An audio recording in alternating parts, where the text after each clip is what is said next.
Guys, हाँ तो बेटा लास्ट लेक्चर में क्या डिस्कस कर रहे थे हम लोग? We are discussing about hydrogen bonding, right? और हाइड्रोजन बॉन्डिंग हम लोगों ने कंप्लीट कर लिया था।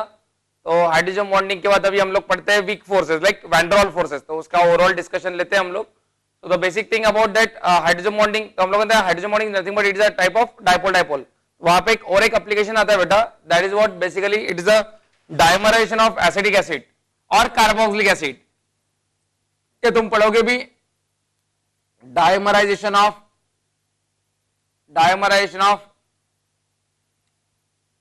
Acidic acid in benzene. क्या होता है एसिडिक एसिड? मतलब क्या है? अभी कोई भी मतलब बेसिकली मैं एसिडिक एसिड बोल रहा हूं, लेकिन कोई कार्बोक्सिलिक एसिड की बात कर सकते हो तुम लोग। अगर एसिडिक एसिड होता है CH3 डबल बॉन्ड OH। अब क्या होता है कि अगर ये कंपाउंड तुम लोग पानी में डालोगे, अब ये पोलर है, तो अगर ये पोलर है तो पानी में डालोगे तो ये टूट जाता है, ये टूट जाएगा पानी में डालने के बाद, बराबर है, O- एंड H+। लेकिन बेंजीन क्या है? नॉन पोलर सॉल्वेंट है। बेंजीन क्या है? Non polar solvent. तो बेंजीन में ये टूटेगा नहीं, और टूटता नहीं है, and what it will do, then it will form a hydrogen bond with itself. वो खुद के साथ ही हाइड्रोजन बॉन्ड बनाता है। ये क्या करता है? ये वाटर के साथ हाइड्रोजन बॉन्ड बना सकता है, इंटरमोलिकुलर हाइड्रोजन बॉन्ड वाटर के साथ स्ट्रॉन्ग बना सकता है। ये क्या करता है? बेंजीन में अब बेंजीन तो नॉन पोलर है, तो टूटा तो नहीं है, so it will exist as a dimer. मतलब ये मोनोमर की तरह एक्सिस्ट नहीं करेगा। मोनोमर मतलब ये क्या करता है? खुद ही एक मॉलिक्यूल पकड़ लेता है और उसके साथ हाइड्रोजन बॉन्ड बना लेता है। ये कैसे एक्सिस्ट करेगा? देखो, CH3 C double bond OH, ठीक है? वैसे ही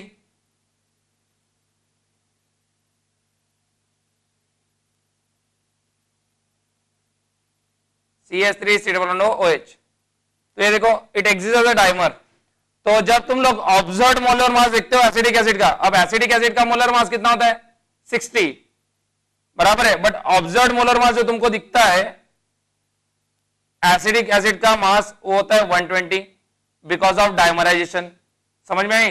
because of dimerization the observed molar mass of acidic acid is appear to be what? It is 120। तो उसी से हमको समझता है कि भाई एसिडिक एसिड जो होता है वो बेंजीन में कैसे होता है? एज अ डाइमर एग्जिस्ट करता है, ठीक है? So that is because of again hydrogen bonding only. Okay, so we'll move on to the next. तो हमारा नेक्स्ट टॉपिक कौन सा है अभी? नेक्स्ट टॉपिक है हमारा वीक फोर्सेस। और वीक फोर्सेस में कौन से? Van der Waals forces.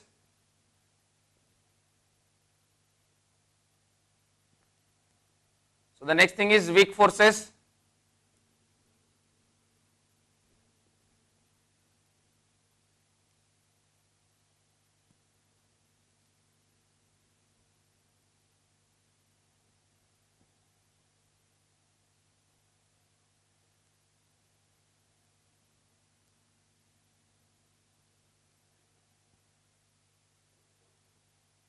Weak forces.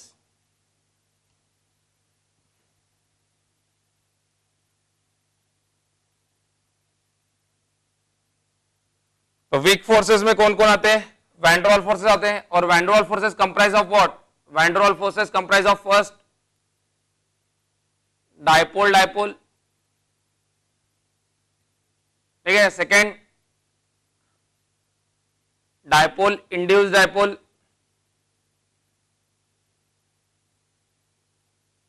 और थर्ड लंडन डिस्पर्शन फोर्सेस। इनके अलग अलग नाम होते हैं। डाइपोल डाइपोल को बोला जाता है बेटा Keesom forces, Keesom. Dipole induced dipole को is called as Debye forces. And this is London dispersion forces. इनका नाम क्या होता है? Instantaneous dipole, instantaneous dipole, induced dipole, ठीक है? तो विल स्टार्ट विथ, तो देखो बेसिकली हम लोग अगर किसी मॉलिक्यूल की बात करते हैं तो consider a molecule. Now first we have to understand this process, we must have a concept about dipole. तो हम लोग ऑलरेडी डाइपोल पढ़ चुके हैं। तो कंसीडर अ डायटोमिक मॉलिक्यूल, ठीक है? सो मॉलिक्यूल दो तरीके से होता है, हम लोगों ने बात करी है डायटोमिक और पॉलीएटोमिक की बात करते हैं। तो polar and non polar.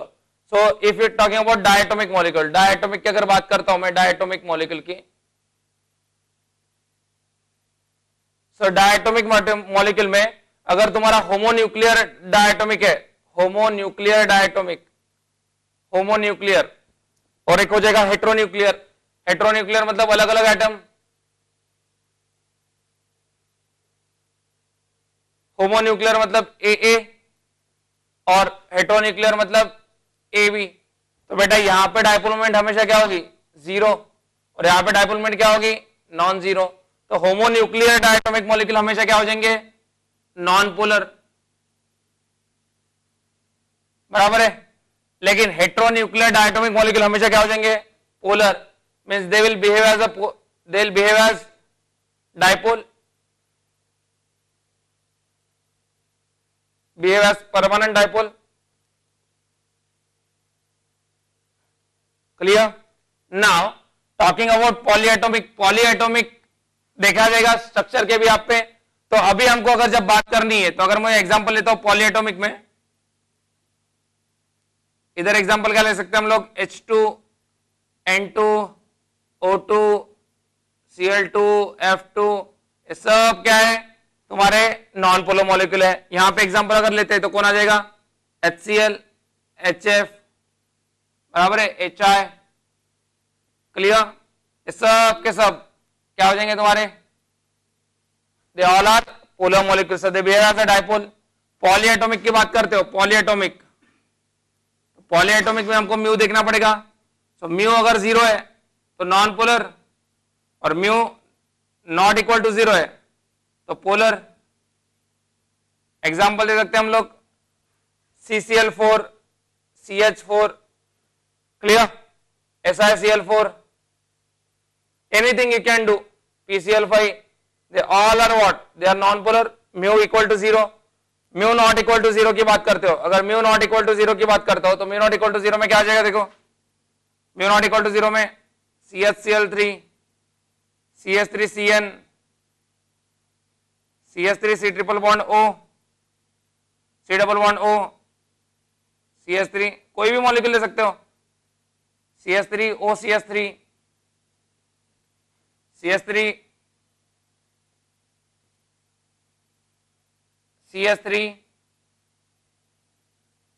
N CH3 CH3, they all are what, they all are polar molecule, ठीक है। So ये सब तुम्हारे हो गए नॉन पोलर, ये सब हो गए तुम्हारे polar, clear? So this can act as what, this can act as a dipole, they can act as a dipole,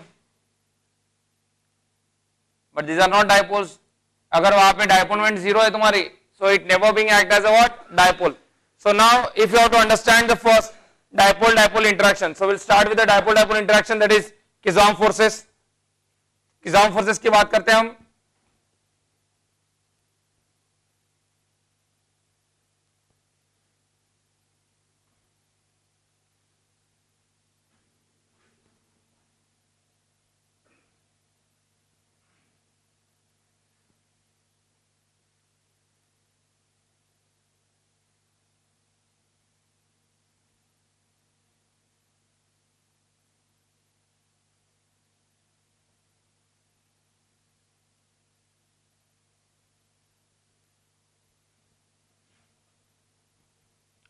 So now we'll start with the Coulomb forces, okay?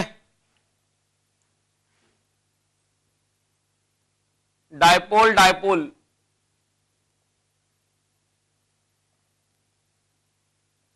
बेटा dipole उसके नाम से ही क्या पता चल रहा है, these are the forces which exist between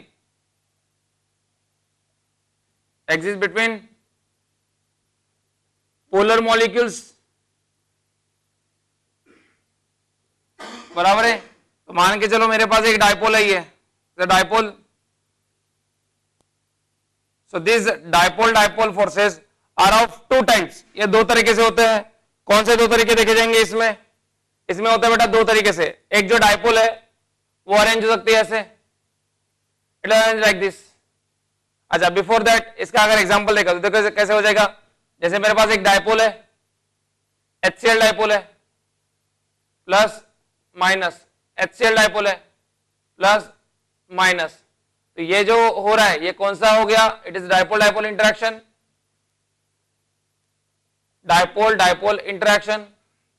अब डायपोल डायपोल इंटरेक्शन किस बात पे डिपेंड करती है वो हमको देखना है.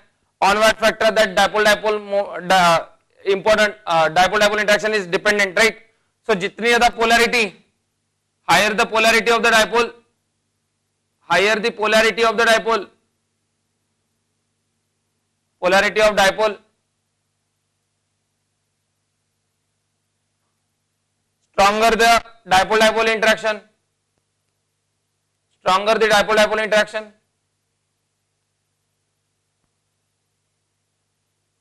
Clear?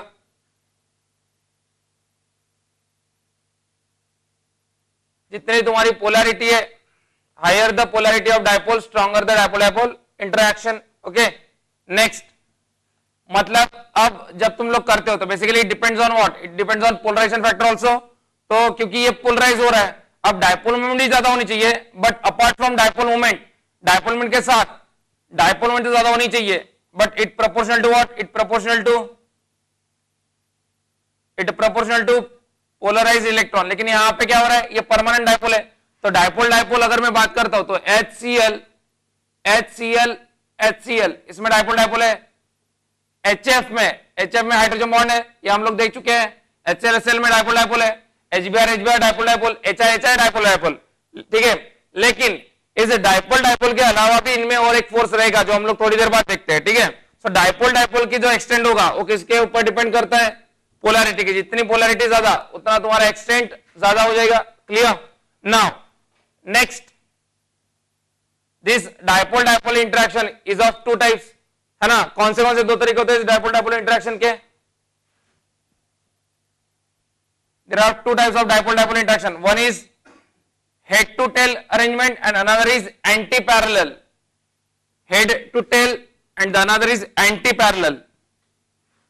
हेड टू टेल का मीनिंग क्या होगा? हेड टू टेल का मीनिंग होगा एक के पीछे एक.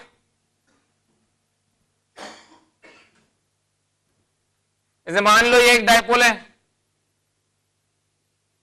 अब इसका नेगेटिव टर्मिनल दूसरे वाले के पॉजिटिव को अट्रैक्ट करेगा. तो ये जो इंटरेक्शन हो गई तुम्हारी, ये हो गई head to tail type. Head to tail type of arrangement. और ये जो होती है, अब देखो जब दूसरों को देखोगे दूसरी वाले को तो तुमको पता चलेगा कि भाई कौन सी स्टेट में होनी चाहिए. This is a head to tail type of dipole dipole interaction. Another type of dipole dipole interaction is what? It is like anti parallel. Anti parallel मतलब vertical लगा दो इनको.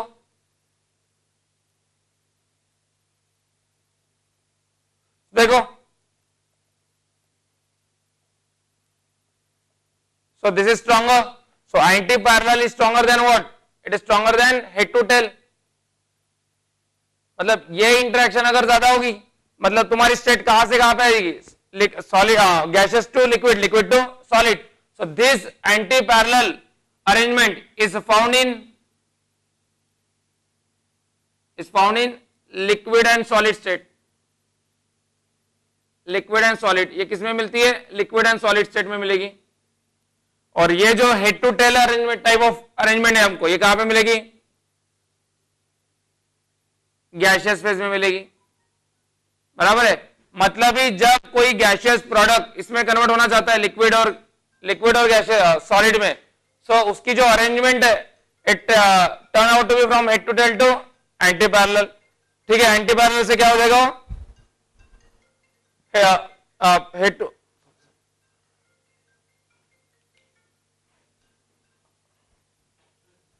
एंटी पैरेलल कन्वर्ट हो जाएगा. ठीक है, तो अभी क्या होता है, तो अगर मैं गैसेस में हूं मतलब हमारा इंटरेक्शन क्या होता है? वीक होता है. मतलब वहां पे कौन सी मिलेगी? हेड टू टेल मिलेगी. और लिक्विड सॉलिड में मॉलिक्यूल्स पास में आएंगे मतलब इंटरेक्शन क्या हो जाएगी? स्ट्रॉन्गर हो जाएगी. So it will be found that anti parallel is found over there. Correct. तो ये जो है ये तब मिलती है जब तुम्हारा थर्मल एगिटेशन क्या होगा? Thermal agitation is small, thermal agitation is less. बराबर है. What is thermal agitation? It is randomness. You can say घूमना फिरना. जितना घूमना फिरना कम होगा मॉलिक्यूल का उतना ये मिलने की टेंडेंसी क्या होगी? ज्यादा.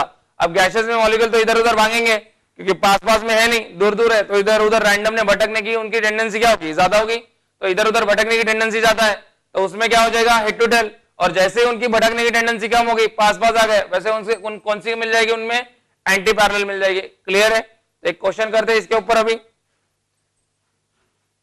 क्वेश्चन करते हैं।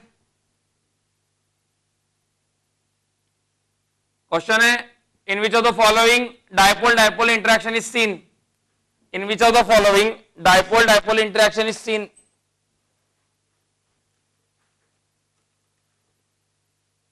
कौन से वाले में डायपोल डायपोल इंटरेक्शन दिखेगी?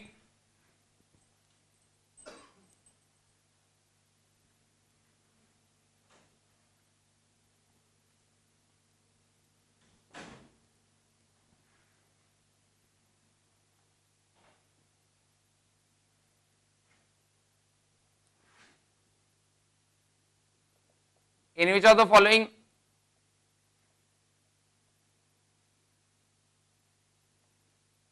dipole dipole interaction is seen?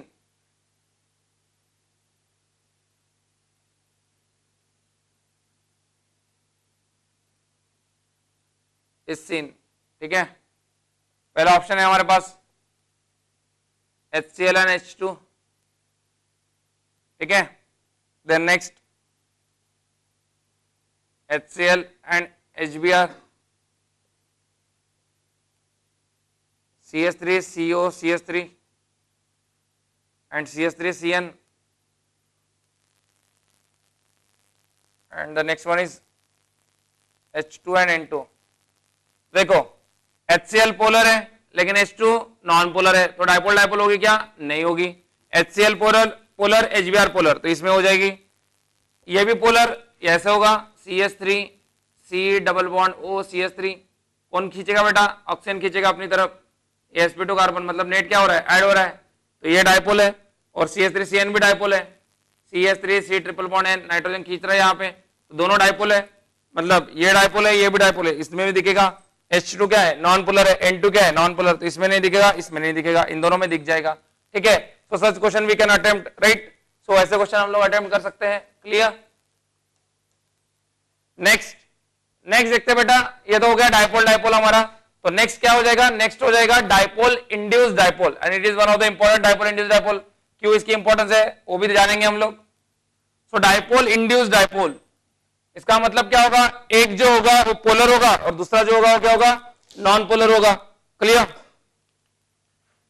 Dipole induce dipole, dipole induced dipole, ठीक है। डायपोल इंड्यूस्ड डायपोल का मीनिंग क्या होगा? एक पोलर और एक नॉन पोलर।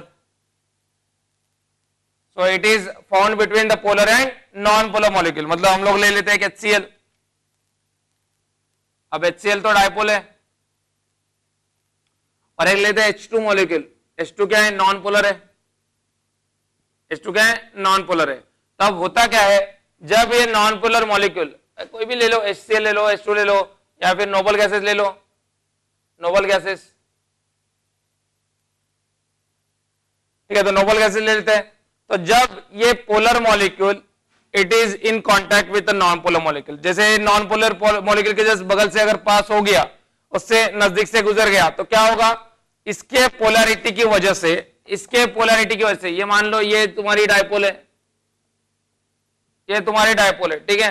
तो इस डायपोल के प्रेजेंस में ये जो नॉन पोलर मॉलिक्यूल है, इसका इलेक्ट्रॉनिक क्लाउड, इसकी इलेक्ट्रॉन डेंसिटी रिपेल करेगी इसको, और रिपेल करने से ये दूर भाग जाएगा। और जैसे ये दूर भागेगा, यहाँ पे क्या डेंसिटी जनरेट हो जाएगी? क्योंकि ओवरऑल तो न्यूट्रल है, तो यहाँ पे पॉजिटिव डेंसिटी आ जाएगी तुम्हारी, है ना। यहाँ पे इलेक्ट्रॉन डेंसिटी कम होगी मेनली, ऐसा नहीं कि वो उधर चला गया, यहाँ पे इलेक्ट्रॉन डेंसिटी क्या हो गई? कम हो गई। So here the electron density what? Here the electron density decreases. So for that reason what we can do, हम लोग उसको ऐसे ड्रॉ कर सकते हैं। यहाँ पे इलेक्ट्रॉन डेंसिटी तुम्हारी क्या हो गई? कम हो गई। And now in the presence of this permanent dipole, this is a permanent dipole, इस परमानेंट डायपोल के प्रेजेंस में अब ये क्या हो गई? ये जो तुम्हारी डायपोल हो गई, ये क्या बन गई? temporary dipole, is temporary dipole, clear? That is called as induced dipole, that is induced dipole, बराबर है. Now this can show the interaction will be like this, ये ऐसे interaction show कर पाएगा. This is permanent dipole,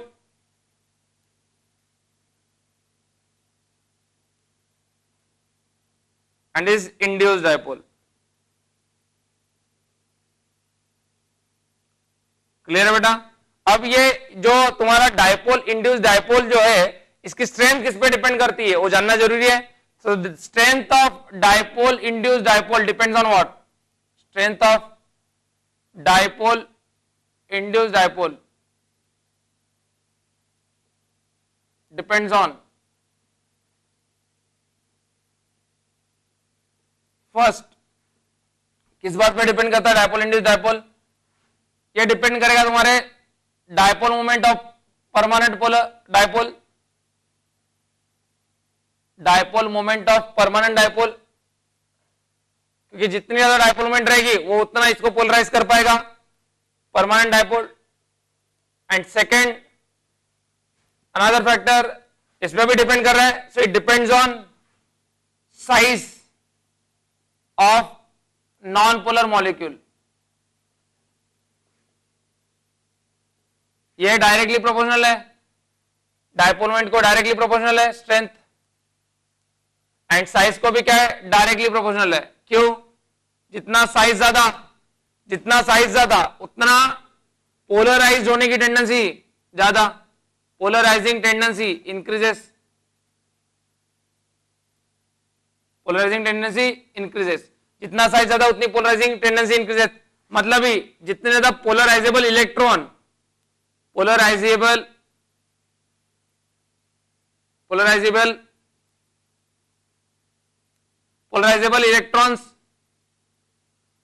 electrons high, strength high.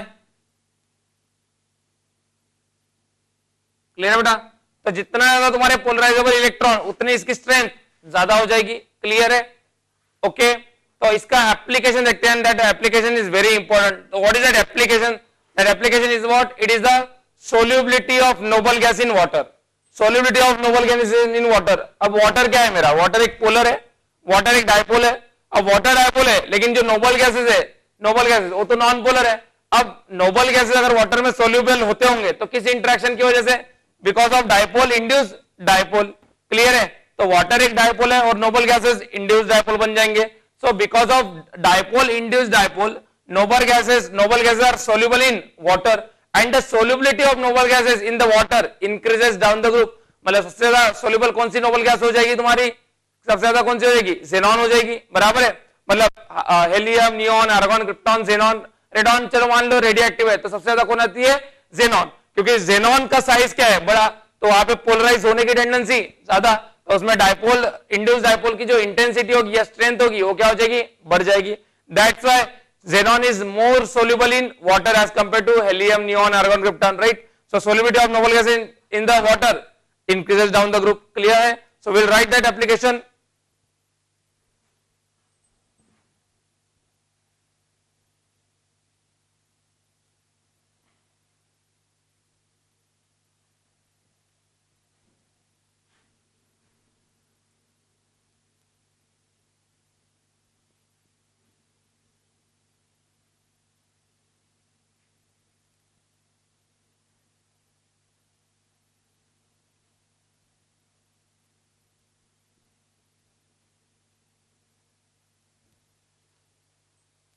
So solubility of noble gas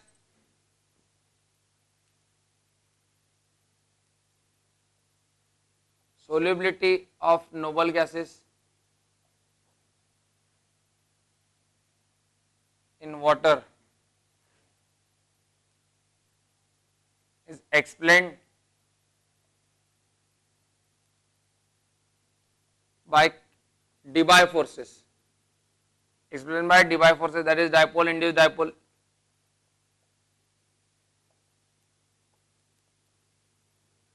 कौन से forces explain कर रहे हैं बेटा इसको?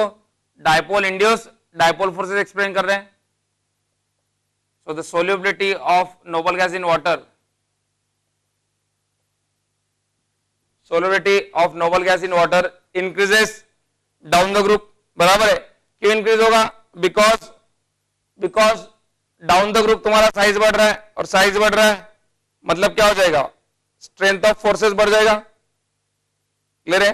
फॉर द सेम रीजन, और उसी रीजन की वजह से जो नोबल गैसेस क्या करते हैं? नोबल गैसेस हाइड्रेट्स बनाते हैं, हाइड्रेट्स, राइट? हाइड्रेट्स मतलब वाटर ऑफ क्रिस्टलाइजेशन लग जाते हैं। तो because of that xenon can form hydrate, argon can form hydrate, krypton can form hydrate, but helium and neon they cannot form hydrate. ठीक है? Clear?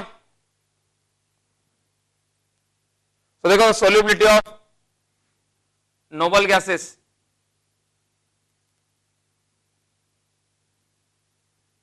the solubility of noble gases in water follows the order. कौन सा order follow करता है? xenon, krypton, argon, neon, helium. So therefore hydrates of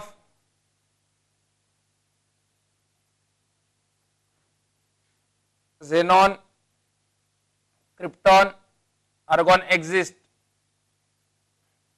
as xenon dot 6s2o, krypton dot 6s2o, argon dot 6s2o, whereas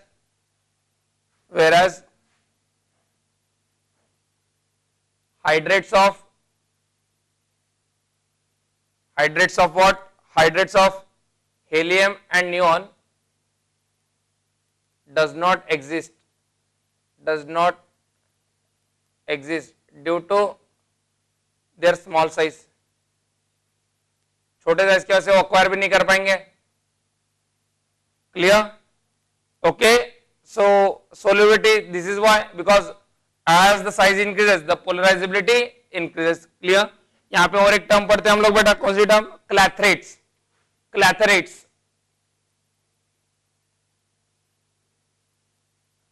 what is clathrates? Clathrates means when noble gases are dissolved in polar solvent,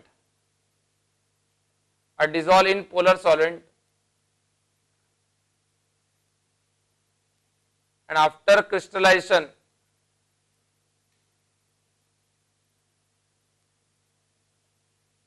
the compound obtained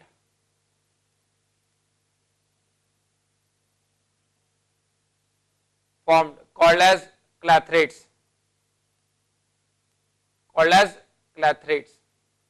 मतलब ये जो तुम्हारे polar molecule होते हैं, जैसे ये water ले लो, water, और यहां पे क्या हो जाती है? तुम्हारी नोबल गैस ट्रैप हो जाती है। ये नोबल गैस है जो वाटर मॉलिक्यूल के बीच में क्या हो गई? ट्रैप हो गई। This is polar molecule. ये हो गई noble gas. So this particular compound after crystallization is called as clathrates. So hydrates are nothing but what? Hydrates are nothing but they are clathrates only. Hydrates are clathrates only. वहां पे solvent क्या होता है? खाली water solvent हो जाता है. In case of hydrate, the water become the solvent become water. Okay, clear है? Otherwise कोई अलग तुम लोग solvent लेते हो तो when noble gases are dissolved in polar solvent and after crystallization the compound form is called as clathrate. Clear? So clathrate बनाने के पीछे क्या responsible है? The force that is responsible for the clathrate formation is what? Clathrate के पीछे कौन सा force responsible है? Dipole induced dipole. That is the force which is responsible for clathrate. Okay? Okay?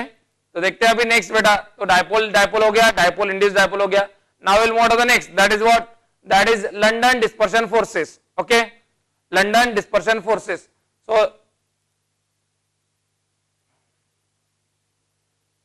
So next है बेटा हमारे पास London forces है ना, लंडन डिस्पर्शन फोर्सेस। तो क्या हो जाएगा लंडन डिस्पर्शन फोर्सेस में? देखते हैं। Third one is London dispersion forces. London dispersion forces इनको क्या बोलते हैं हम लोग, इन्हीं को बोलते हैं हम लोग instantaneous dipole, induced dipole,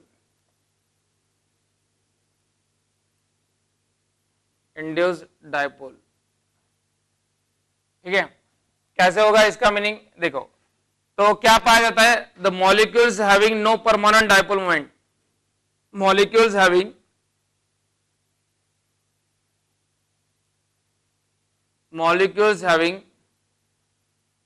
no permanent dipole moment.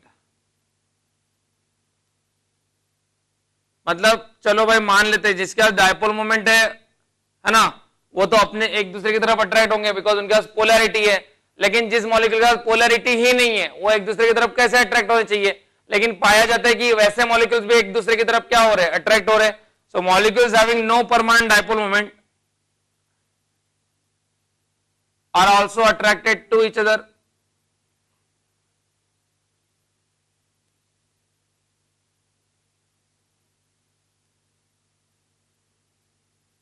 and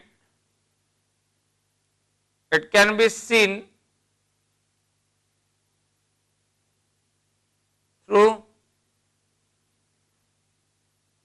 liquefaction of the gases like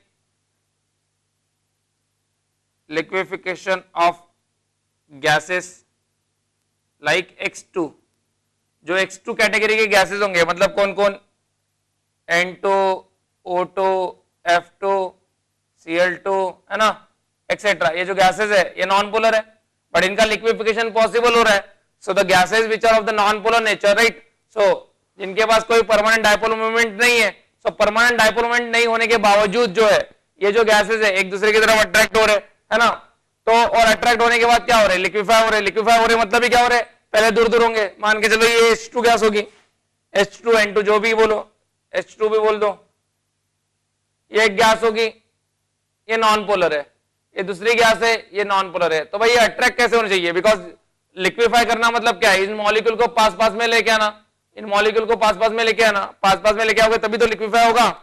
सो अगर इनके पास परमानेंट डायपोल मोमेंट नहीं है तो ये एक दूसरे की तरफ अट्रैक्ट कैसे होते होंगे वो जानना जरूरी है, बराबर है। रिस्पॉन्सिबल होगा, कोई तो फोर्स इसके पीछे रिस्पॉन्सिबल होगा, होगा या नहीं हो, तो क्या होगा इन सब मॉलिक्यूल में, जैसे कि ये सब मॉलिक्यूल जब बहुत actually they are acting as a non polar molecule, but at a particular point out of this one can act as a what, at a particular point one can be converted into what, instantaneous dipole. एक particular point पे एक क्या हो जाता है, instantaneous dipole में convert हो जाता है। कैसे, वो भी देख सकते हैं हम लोगों ने, ये ऑलरेडी हम लोग पीरियोडिक में देख चुके हैं कि भाई जब इनको बहुत पास में लेके आओगे तुम लोग है ना, तो at a particular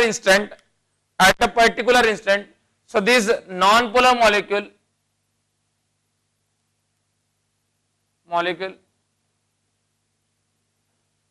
can act as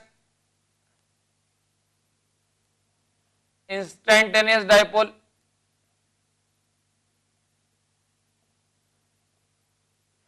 at particular instant,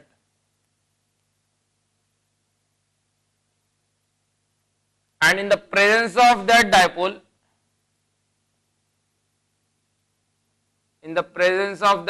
dipole,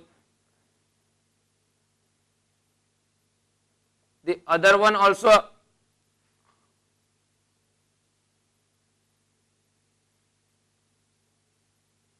act as induced dipole। Clear, मतलब जब ये दो नॉन पोलर मॉलिक्यूल है, बराबर है, ये इसका न्यूक्लियस है, ये इसकी इलेक्ट्रॉन डेंसिटी है, ये इसकी इलेक्ट्रॉन डेंसिटी है,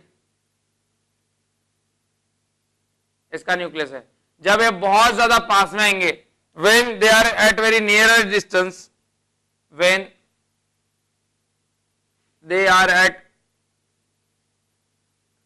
very nearest distance, ये हम लोगों ने पढ़ा था वैन रेडाई में। तो जब बहुत पास में लेके आएंगे, तो इसका इलेक्ट्रॉनिक क्लाउड जो है वो पोलराइज हो जाएगा। अब ये बेसिकली ये अगर डायपोल में कन्वर्ट होगी, एक दूसरे के इसको रिपेल करेंगे ये, तो ये रिपेल कर रहे हैं, तो ये हो गया माइनस, ये हो गया प्लस, ये हो गया प्लस, ये हो गया माइनस, तो out of this two one will act as what, instantaneous dipole, and another in the presence of this dipole this will be acting as what, it is acting as a induced dipole, it is acting as a induced dipole. Clear? So dipole, तो अगर इस बात करते हो तुम लोग instantaneous induced dipole की, correct है, तो ये भी टेम्पररी है, ये भी टेम्पररी डाइपोल और ये भी टेम्पररी डाइपोल.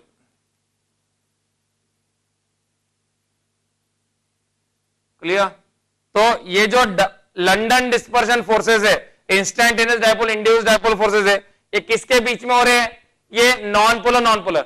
अब देखो यहां पे इंटरेस्टिंग बात ये है बेटा, अब ये तब एक्ट करेंगे, ये तब एक्ट करेंगे जब दो species at very nearest distance पे, जब दो species at very nearest distance पे तब ये एक्ट करने वाले है ना.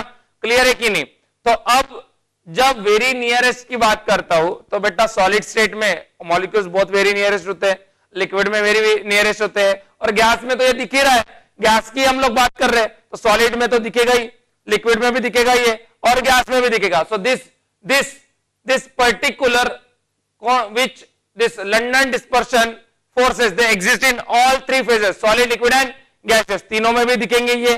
क्लियर है? उसके बाद ये हर तरीके के मॉलिक्यूल में दिखते हैं, whether it is ionic compound, whether it is dipole, whether it is dipole induced dipole, whether it is anything, ये हर मॉलिक्यूल में होते हैं, हर कंपाउंड में होते हैं. इट्स जस्ट दैट इसकी डोमिनेंसी जो होती है वो नॉन पोलर में ज्यादा होती है, बिकॉज नॉन पोलर में इनके अलावा और कोई हो ही नहीं सकता है. अगर मैं HCl की बात करूं तो HCl में डाइपोल है, लेकिन HCl में लंदन डिस्पर्शन से भी होंगे, बिकॉज डाइपोल प्रोमिनेंट है, लेकिन साथ में क्या आ जाएगा, लंदन डिस्पर्शन फोर्सेस आ जाएगा. क्लियर है? तो ये जो लंदन डिस्पर्शन फोर्सेस है ये तब एग्जिस्ट करते हैं जब तुम्हारे दो मॉलिक्यूल, दो स्पेशीज बहुत क्लोज डिस्टेंस पे होंगे, जितना क्लोज होंगे उतना इनका एग्जिस्टेंस ज्यादा हो जाएगा. क्लियर है? तो समझ में आया बेटा? तो जब कभी ऐसे मॉलिक्यूल जिनकी परमानेंट डाइपोल नहीं होती है वो पास में आते हैं, उनके बीच में एक इंस्टेंटेनियस डाइपोल बनती है, और दूसरी उसी के प्रेजेंस में जो दूसरी है वो क्या बन जाती है, इंड्यूस्ड डाइपोल बन जाती है. So that particular interaction is called as instantaneous dipole induced dipole interaction, और it called as London dispersion forces. Correct है? तो बेटा इसका जो प्रैक्टिकल है ये हमको थे, ऐसा कैसे पता चला, हाउ डू वी गेट कि भाई the presence of this forces. ठीक है, तो वो हम लोग देखते हैं ऐसे कौन से एक्सपेरिमेंटल फिनोमेना थे जिनके थ्रू हमको ये पता चल गया था कि हाँ भाई इंटरमोलिकुलर फोर्सेस एग्जिस्ट करते करके ये वाले.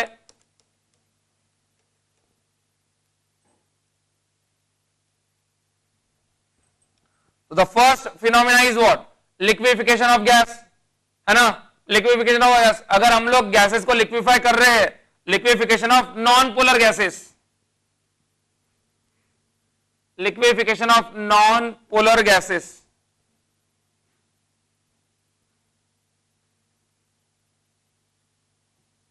liquefaction of non-polar gases.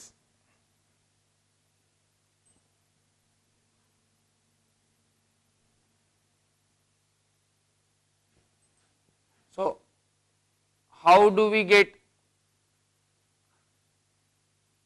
presence of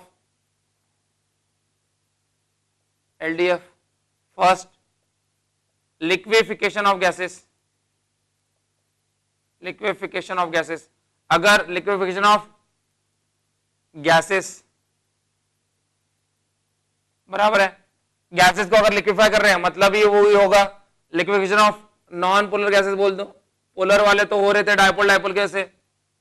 second, non ideal behaviour, कोई भी गैस आइडियली बिहेव नहीं करती है. आइडियल बिहेवियर का मीनिंग क्या होता है? आइडियल का मीनिंग होता है कि भाई एवरी गैस हमेशा गैस ही होना चाहिए, वो लिक्विफाई नहीं होनी चाहिए, that is what ideal gas. लेकिन अगर गैस जो हो रही है वो लिक्विफाई हो रही है मतलब it is not ideal. So non ideal behaviour of gases.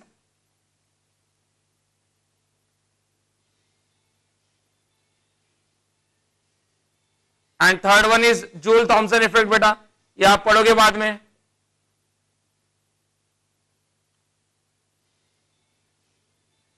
और एक पढ़ते हैं कि हमको पता है neither of the none of the bond is 100% covalent 100% आयनिक, कोई भी बॉन्ड 100% कोवैलेंट 100% आयनिक नहीं होता है.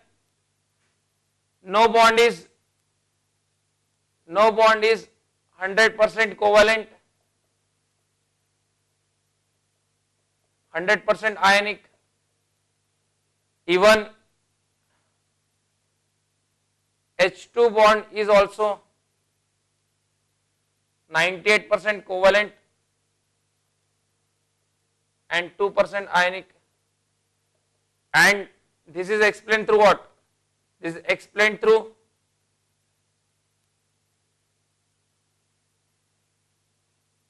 LDF. Because बेटा ऑन टाइम एवरेज, अगर तुम लोग पूरा टाइम एवरेज लेते हो तो hydrogen H2 molecule act as what? Non polar molecule, but at a particular instant it can act as what? It can act as a dipole. So on time average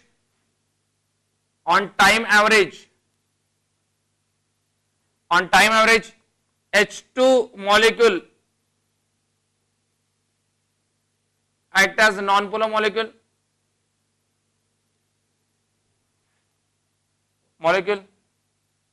but at particular instant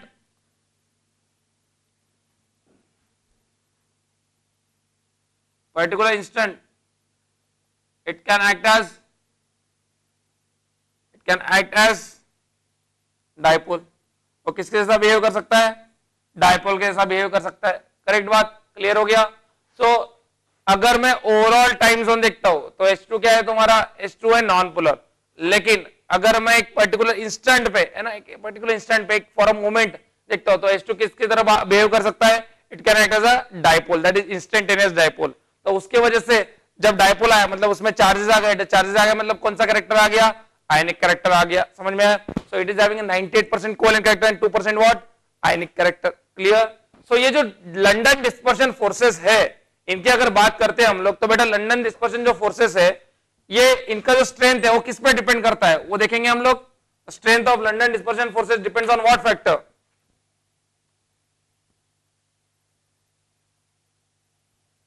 Strength of London dispersion forces depends on what factor? That we need to see.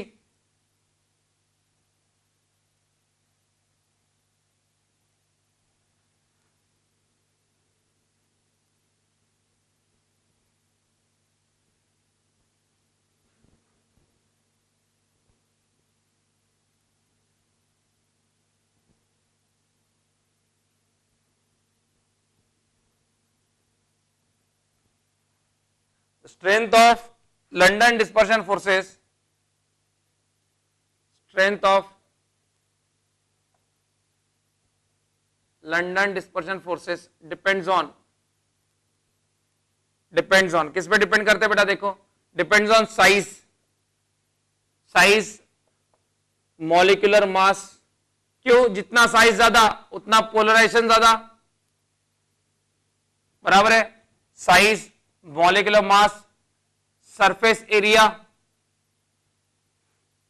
जितना surface area ज्यादा बराबर है उतनी polarizability ज्यादा.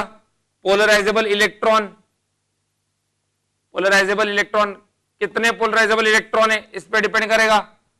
Atomic volume मतलब size. Clear है? So the strength of LDF depends on size, molecular mass, surface area, polarizable electron. And as this factor increases, LDF strength increases. LDF की strength क्या हो जाएगी? बढ़ जाएगी. तो LDF की स्ट्रेंथ इन पे डिपेंड करती है. क्लियर है? Then LDF exist in all three phases, that is solid, liquid and gases, and also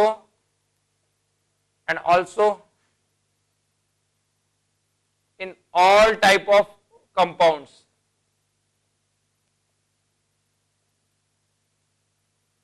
इसीलिए बोल रहा था मैं कि जब हम लोग पढ़ते हैं HF, HCl, HBr, HI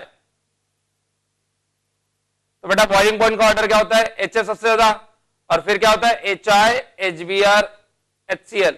तो बेटा डायपोल डायपोल देखो, ये तो हाइड्रोजन बॉन्डिंग की वजह से सामने आया, वो ठीक है, लेकिन पोलैरिटी की बात करते थे, HCl इज मोल पोलर है ना, HCl जो होता है HCl में डायपोल मोमेंट ज्यादा होती है।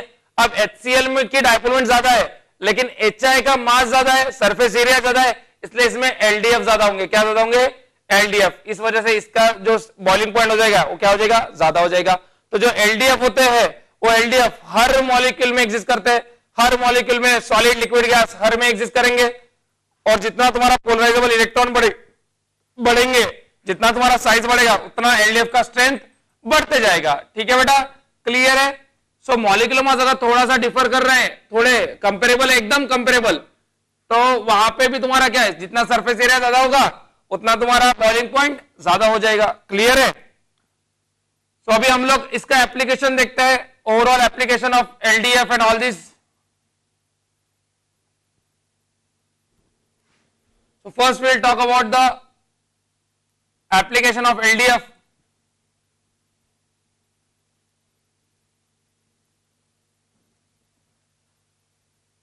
So application of LDF.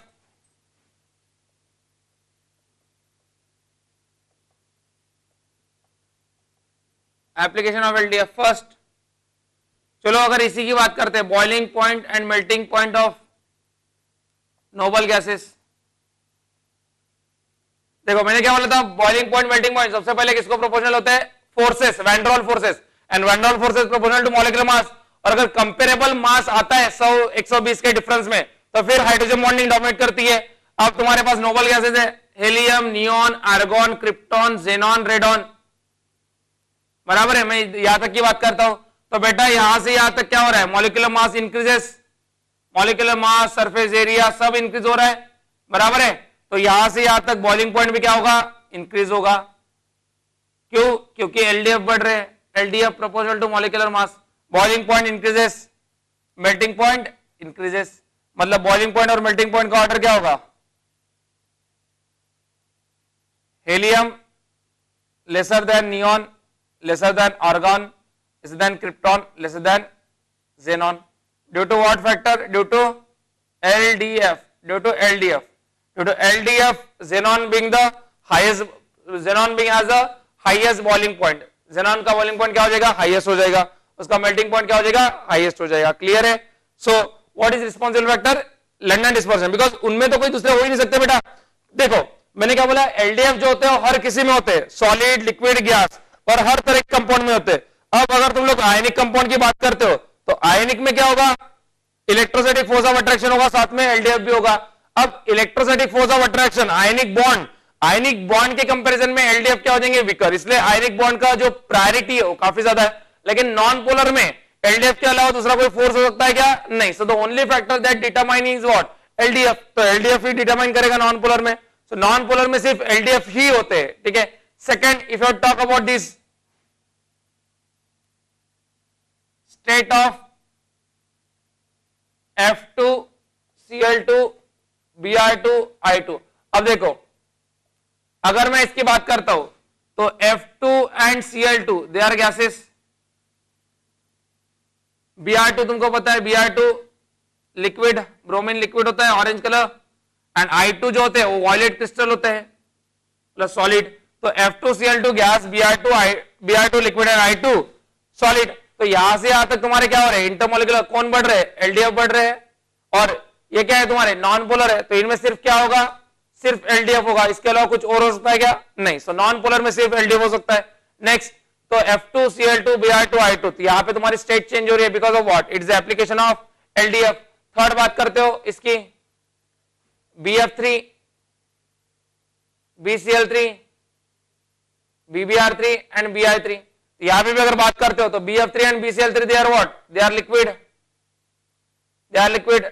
BBr3 is what, sorry, BF3 and BCl3 they are what, they are gas, BBr3 is liquid and Bi3 is solid। Again BF3 जो मॉलिक्यूल है तुम्हारा क्या है, BF3 नॉन पोलर है, BFFF non polar molecule, mu not equal to 0, तो mu not equal to 0 मतलब क्या हो जाएगा इसमें, लंडन डिस्पर्शन फोर्सेस।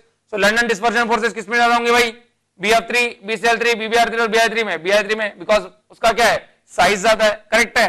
सो उसका साइज ज्यादा है, उसका मॉलिक्यूलर मास ज्यादा है, सो स्टेट तुम्हारी चेंज हो रही है, क्लियर है। सो दिस इज, तो इनके लिए रिस्पॉन्सिबल कौन सा फैक्टर हो गया तुम्हारा, लंदन डिस्पर्शन फोर्सेस। फिर अगर बॉइलिंग पॉइंट की बात करनी है, बॉइलिंग पॉइंट ऑफ H2D2T2 है ना, हाइड्रोजन, ड्यूटेरियम, ट्रिटियम के मॉलिक्यूल की अगर बात करते हैं तो देखो hydrogen non polar, deuterium non polar, tritium non polar, तीनों के नॉन पोलर, जिसका मास ज्यादा उसका बॉइलिंग पॉइंट ज्यादा। Boiling point of H2D2T2 clear है। H2D2T2 की अगर बात करता हूं तो क्या हो जाएगा boiling point order, boiling point order will be what, H2 lesser than D2 lesser than T2, clear है, due to LDF non polar है ये। Then next boiling point of BF3 and BMe thrice, ठीक है। तो BMe thrice और BF3 क्या है देखो, ऐसा है mu not 0, sorry mu equal to 0, BMe3 CH3 ऐसे होगा CH3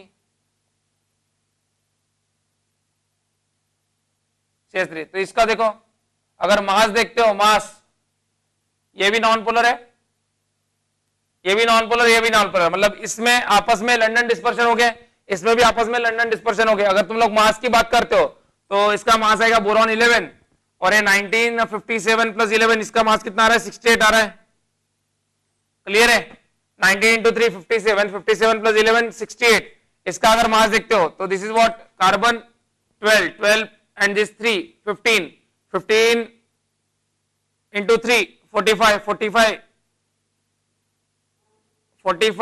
plus 1 कितना 11 56, तो देखो 56 68, तो बेटा मास में इतना डिफरेंस नहीं है, लेकिन क्या हो रहा है, इसका जो है इसमें भी एलडीएफ है और इसमें भी एलडीएफ है।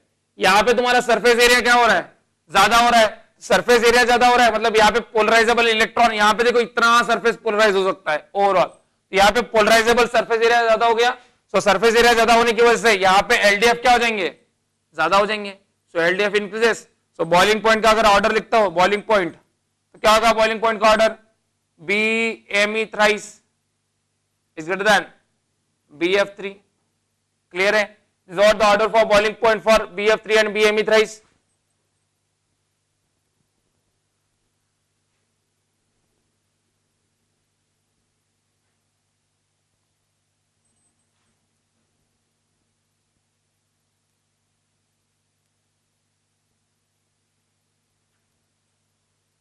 इसकी बात करते हैं अगर हम लोग, नेक्स्ट जो हम लोगों ने हाइड्रोजन बॉन्डिंग में पढ़ा है, कौन से हाइड्राइड्स ऑफ 14 15 16 17, करेक्ट। तो 14 की बात करते हैं, CH4 SiH4 then GeH4 SnH4 and PbH4। तो देखो किसी में भी कोई तरह के हाइड्रोजन बॉन्डिंग नहीं है, so down the group molecular mass increases, surface area increases, तो बॉइलिंग पॉइंट इंक्रीजेस। तो PbH4 greater than SnH4 greater than GeH4 SiH4 and CH4, ठीक है। अगर मैं ये 14 ग्रुप के हाइड्राइड हो गए, देन किसकी बात करते हैं, बात करते हैं अगर 17 की, तो 17 से अगर चालू करते हैं, 17 में कौन है, HF HCl HBr HI। अब देखो इन तीनों चारों में कंपेरेबल मॉलिक्यूलर मास आ जाता है, तो HF is highest due to what, hydrogen bonding,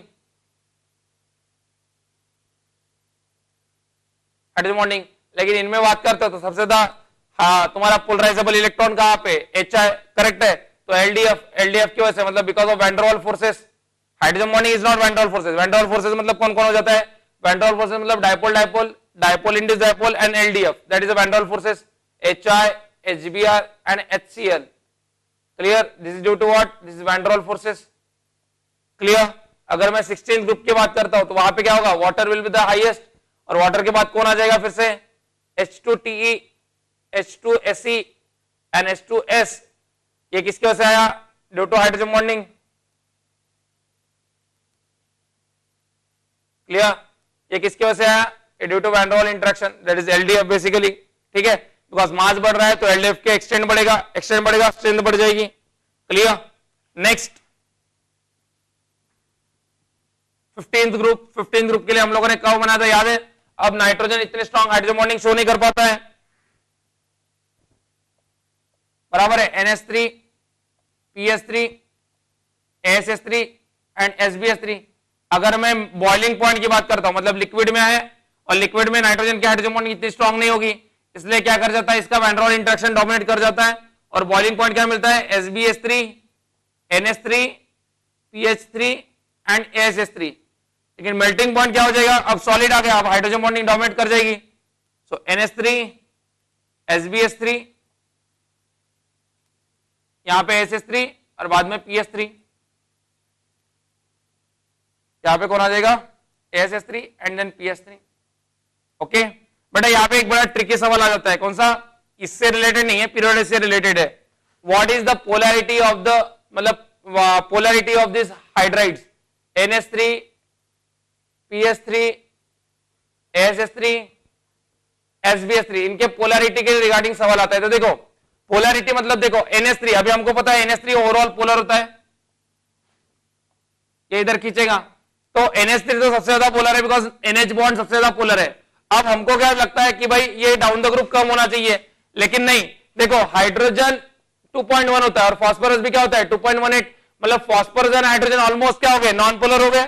अब डाउन द ग्रुप इलेक्ट्रोनेगेटिविटी क्या हो रही है? बढ़ रही है, तो एंटीमनी और हाइड्रोजन की इलेक्ट्रॉन डिफरेंस क्या होगी? ज्यादा होगी। किससे? आर्सेनिक और हाइड्रोजन से। और आर्सेनिक हाइड्रोजन किससे ज्यादा है? फास्फोरस हाइड्रोजन से। मतलब जब तुम फास्फोरस से एंटीमनी की तरफ जा रहे हो तो इलेक्ट्रोनेगेटिव डिफरेंस क्या हो रहा है? उस बॉन्ड का बढ़ रहा है, तो उसकी पोलैरिटी भी क्या होगी? बढ़ेगी। मतलब NH3 तो सबसे ज्यादा है, उसके बाद कौन आएगा? SbS3, then ASS3 and then PS3। तो बेटा ये ट्रिकी सवाल होता है, यहां पे पूछा जाता है। ठीक है, तो इसके फर्दर एप्लीकेशंस है, वीक फोर्सेस के थोड़े बहुत बच्चे हैं, that we cover in the next lecture. Okay, till then thank you, done for the day.